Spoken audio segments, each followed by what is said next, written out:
Hey guys, it's John back with another video, and today's anti-guru is specifically if you're an HMO investor. So if you're specifically into HMOs and you'd love to know how to deal with an HMO through the planning process, or more importantly, you've got an HMO and you're looking to do something else with it, okay? But before we get into that, if you're loving these anti-guru videos and you want us to do more, please hit the like button, smash subscribe, you'll get notified on the next one. If you've got an idea for an anti-guru video, if you want me to comment on something or talk about something, then please drop a comment in the comments box. I do read them all, and I'm getting through them as I can get through them and as different topics and discussions come up. So with that all being said, let's get straight into the commentary. And what we're talking about here is HMOs. So, HMOs defined by either Class C4 or sui generis. They are one of probably the most popular starter development types you can get. Absolutely the most popular starter development type I know of. A lot of new investors get into the HMO game very, very quickly. There's a lot of courses that train on them, etc., etc., etc. And I'm not going to deal with the benefits of those courses at all. I'm just going to deal with the HMO through the planning system. So you will hear a lot about something called Article 4. Article 4.2 of the Town and Country Planning General Permitted Development Order. What Article 4.2 does is it removes the specific permitted development right from play in that council area or in an area as defined by that council, right? Very, very simply. Now, as far as you're concerned, and again, having had lots of chats with a number of different investors on this, you can either take one or two strategies when you're starting your HMO journey. You can either run towards an area that's got an Article 4.2, knowing full well that you might get a commercial valuation, or you can run away from that area and go to an area which hasn't got Article 4.2, where the entry to HMO is a little bit easier. I personally would rush in where angels fear to tread. So I would actually run towards the area that's got the Article 4. And the reason for that is the competition to get new HMOs in play is going to be less. Also, there's going to be a lot of older stock, because normally when you get into an Article 4 area for HMO, you see a lot of older stock types, a lot of older style HMOs, and normally some very tired landlords. So that is always a good starting point as far as a new investor is concerned, especially if they want to take over an HMO. Right, moving on from that, let's deal with the Article 4 itself. Now, Article 4 directions typically get coupled with a policy. Policies can be a variety of different types, but fundamentally they're normally a percentage-based policy. X% within the road or within the surrounding area can't be HMOs in order for you to get a new HMO. Very simple.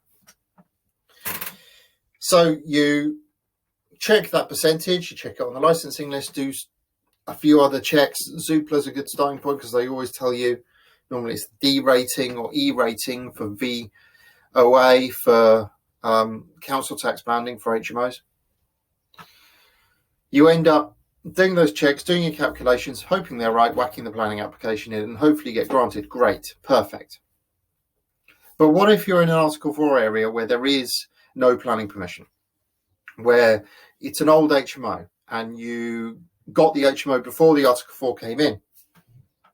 Then what we would say as planning consultants is you must protect your position. That HMO is now valuable.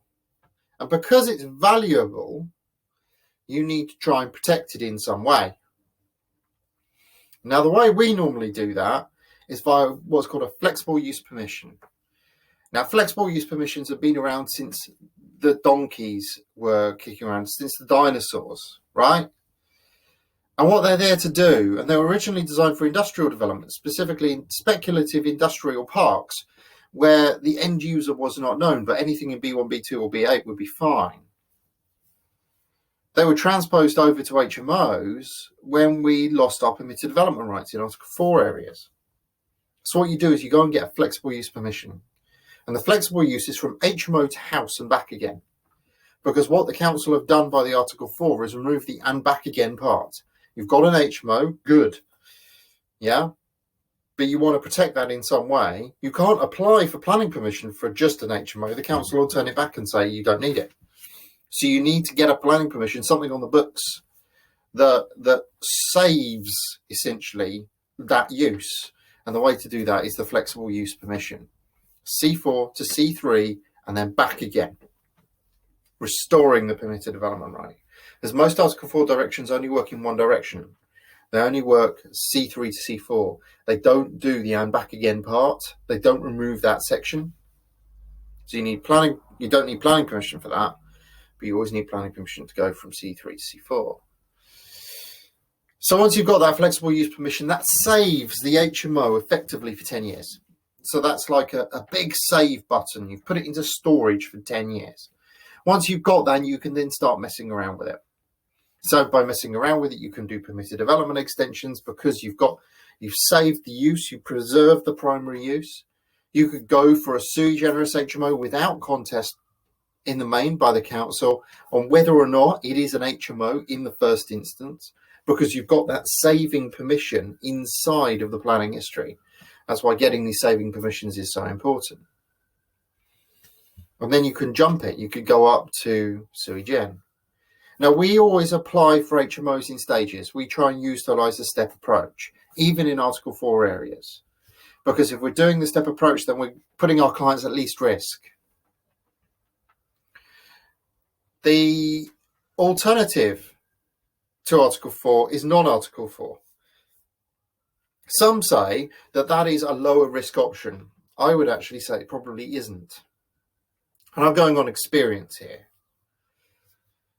So as a consultancy, we were one of the first to do HMO type applications. We did HMO type applications in Portsmouth at the very start of this, right when the government had changed the use classes order and said, no, HMO now needs planning permission.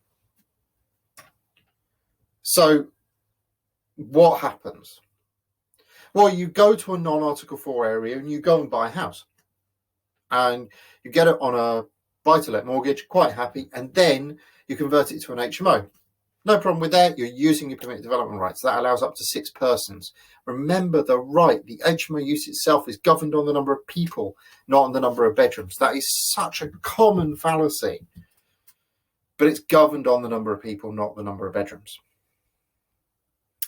So what you do is you get your C4 in place. You might choose to get a certificate of lawful use for that, but most don't. Most just rely upon the permitted development right, because the gurus in the world have said you can just rely upon the permitted development right. Don't. Absolutely don't. Don't expect for an instant your council is going to play fair with you. They're not. They do not like HMOs. So once you've got your C4 in place, and by getting that C4 in place, 3 or more unrelated people living together in the same building, please, don't try and fudge it. Once you've got that, you then move on to applying for the next step, the external alterations per se, or going to see sui gen, 7 persons. If you haven't taken that stepped approach, the council will be assessing it based on it still being a house.